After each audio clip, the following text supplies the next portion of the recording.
नमस्कार, बहुत बहुत स्वागत आपका न्यूज 24 पर। मैं आपके साथ पूजा राठौर शर्मा। 2024 के लोकसभा चुनाव से पहले कांग्रेस पार्टी एक बार फिर से एक्टिव मोड में नजर आ रही है। कांग्रेस भारत जोड़ो यात्रा की तर्ज पर 14 जनवरी से 20 मार्च तक भारत न्याय यात्रा निकालने जा रही है। कांग्रेस के मुताबिक यात्रा मणिपुर से शुरू होकर मुंबई तक पहुंचेगी, जिसमें राहुल गांधी बस पर सवार होकर देश को न्याय दिलाने की कोशिश करेंगे। भारत जोड़ो यात्रा के बाद अब राहुल गांधी जी के नेतृत्व में कांग्रेस पार्टी भारत न्याय यात्रा निकालने वाली है। 14 जनवरी से लेकर 20 मार्च तक 6,200 किलोमीटर लंबी भारत न्याय यात्रा 14 राज्यों से गुजरेगी। मणिपुर में शुरुआत होगी और यह समाप्त होगी मुंबई में। नफरत के बाजार में मोहब्बत की दुकान खोल चुके राहुल गांधी अब इंसाफ के सफर पर निकलेंगे। भारत जोड़ो यात्रा में पैदल चले राहुल गांधी न्याय यात्रा में बस की सवारी करेंगे। जयराम रमेश ने सिर्फ तारीख और जगह बताई, केसी वेणुगोपाल ने तफसील से पूरी बात समझा दी। भारत न्याय यात्रा from January 14 to March 20th from Manipur to Mumbai and it travels the following states: Manipur, Nagaland, Assam, Meghalaya, West Bengal, Bihar, Jharkhand, Odisha, Chhattisgarh, UP, Madhya Pradesh, Rajasthan, Gujarat and finally Maharashtra. So basically 14 states. This yatra is covering 14 states and 85 districts. Manipur से महाराष्ट्र तक कांग्रेस की ये न्याय यात्रा पूर्वोत्तर राज्यों के साथ पश्चिम बंगाल से गुजरेगी। बिहार, यूपी, एमपी और राजस्थान जैसे हिंदी पट्टी के राज्यों से भी गुजरेगी। हालांकि कांग्रेस इस यात्रा का मकसद लोगों को न्याय दिलाना बता रही, लेकिन बीजेपी को समझते देर नहीं लगी कि कांग्रेस की इस यात्रा से फिर राहुल गांधी सुर्खियां बटोरेंगे और लोकसभा चुनाव के पहले ये यात्रा सत्ताधारी पार्टी को परेशान कर सकती है। यही वजह है कि जैसे ही कांग्रेस ने न्याय यात्रा का ऐलान किया, बीजेपी ने राहुल के खिलाफ मोर्चा खोल दिया। जब वो भारत यात्रा खत्म किए थे तो सारे चुनाव में हार गए थे। अब न्याय यात्रा पर निकलेंगे तो कौन सा तीर मार लेंगे भाई। तो हम कहाँ उनका आईक्यू टेस्ट ले रहे हैं, जनता ले रही है आईक्यू टेस्ट। ये जहाँ कहते थे मैं ये जीतूंगा, वो जीतूंगा, वो जीतूंगा, 0-5 रहेगा, तो जनता उनका टेस्ट ले रही है। जनता टेस्ट में वो फेल कर रहे हैं, कांग्रेस पार्टी उनको नंबर दे रही है 100। न्याय देने का काम नरेंद्र मोदी जी ने किया, लेकिन ये परिवार और पार्टी तो ऐसी है जिन्होंने गरीबी हटाओ का नारा तो दिया, 60 साल तक गरीबी में धकेलने का काम किया, हटाने का नहीं।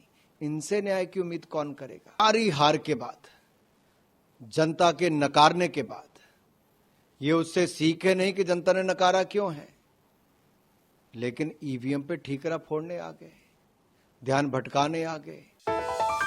29 मार्च को इंडिया गठबंधन में सीट बंटवारे पर होने वाली चर्चा से पहले कांग्रेस एक्शन मोड में नजर आई। मंगलवार को बिहार, पंजाब और जम्मू कश्मीर इकाई के नेताओं के साथ मंथन कर चुके मल्लिकार्जुन खड़गे और राहुल गांधी ने अगले दिन ही हिमाचल प्रदेश और आंध्र प्रदेश के कांग्रेसियों के साथ भी बैठक कर ली। कांग्रेस के स्थापना दिवस पर नागपुर में महारैली की तैयारी भी पूरी हो गई। हालांकि बीजेपी राहुल गांधी को कमजोर नेता बताने के साथ ही इंडिया गठबंधन को भी चेहरा विहीन बताकर तंज कस रही है। लेकिन इंडिया गठबंधन का कहना है कि चेहरा तो तानाशाही का होता है, लोकतंत्र में तो जनता ही चेहरा होती।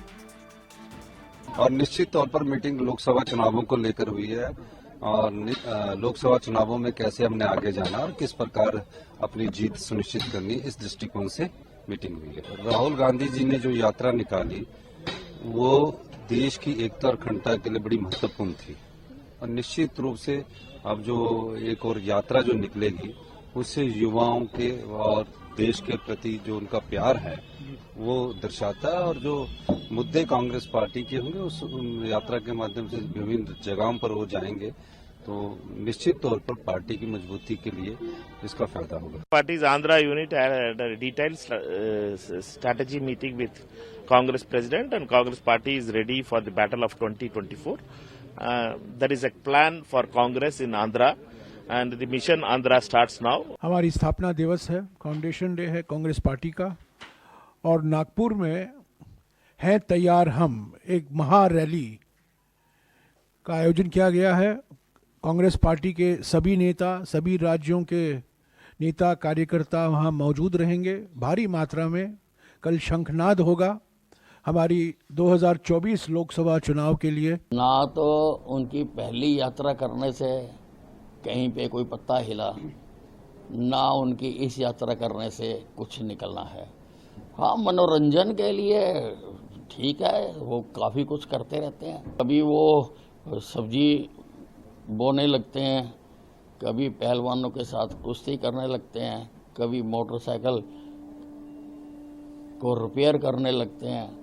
तो वो अल्टरनेटिव काम ढूंढ रहे हैं। कोई चेहरे की जरूरत नहीं।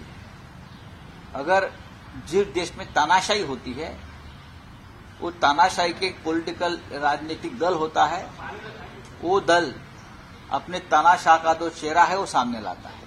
लोकतंत्र में बहुत से चेहरे होते हैं, लोग किसी को भी चुन सकते हैं। दिल्ली में कांग्रेस आलाकमान के एक्टिव होने का असर राज्यों में भी साफ दिख रहा है।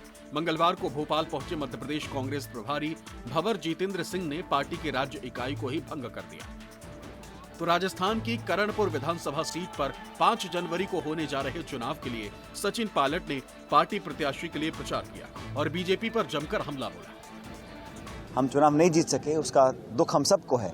और राजस्थान में ये परंपरा है 30 साल में कि 5 साल कांग्रेस रहती है, 5 साल फिर बीजेपी सरकार आती है। उस ट्रेंड को, उस परंपरा को तोड़ने का हमने पूरा प्रयास किया। मुझे खेद है कि हम उसको हासिल नहीं कर पाए, लेकिन फिर भी हमारे 69 विधायक जीत कर गए हैं। और बीजेपी में जो हालात दिख रहे हैं मुझे, एक पूर्ण बहुमत की सरकार है। कोई कारण नहीं है कि ये अपने मंत्रिमंडल का निर्माण कर लोगों के बीच में काम ना करें। आचार संहिता के समय से सब काम अटके हुए हैं। और मुझे इस बात का भी दुख है कि सरकार बनने के बाद एक तरफ कहा जा रहा था कि पुरानी योजनाओं को हम लोग टच नहीं करेंगे। सबसे पहला प्रहार जो सरकार ने किया है वो रोजगार पर किया है। पार्टी दफ्तर में राज्य इकाई के नेताओं के साथ लगातार मंथन कर रहे राहुल गांधी लगातार आम लोगों से भी मुलाकात कर रहे हैं। मंगलवार को राहुल गांधी ने चंपारण से आए युवाओं के साथ मुलाकात की, तो वहीं झज्जर के छारा गांव में वीरेंद्र आर्य अखाड़े पहुंचकर पहलवानों के साथ कसरत की। रमन कुमार, दिल्ली, न्यूज़ 24।